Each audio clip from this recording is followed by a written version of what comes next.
మాకున్న సమాచారం మేరకు గత 5 సంవత్సరాల్లో కొన్ని వేల కోట్ల రూపాయలు దుబాయ్కి తరలింపబడ్డాయి.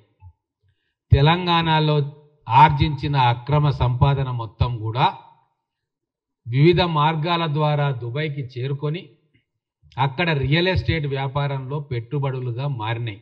దానికి కేదార్ లాంటి వ్యక్తులు ఒక 1/2 డజన్ మంది ఉన్నారు. వీళ్ళు ఎవరికి బినామీలు, ఎవరితోటి అత్యంత సన్నిహితంగా ఉంటారు అన్న విషయము తెలంగాణ ప్రజలకు తెలవాల్సిన అవసరం ఉంది.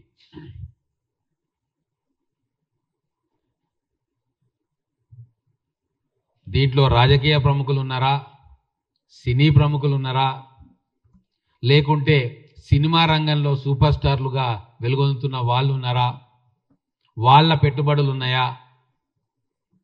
ఒకవేళ వాళ్ళ పెట్టుబడులు ఉంటే అవి లీగల్ పెట్టుబడులా, లేకుంటే హవాలా రూపంలో దుబాయ్కి చేరుకున్న పెట్టుబడులా? ఇవన్నీ రాష్ట్ర కేంద్ర ప్రభుత్వ దర్యాప్తు సంస్థలు చాలా నిశితంగా పరిశీలించి దర్యాప్తు చేయాలని చెప్పి నేను కోరుతా ఉన్నా.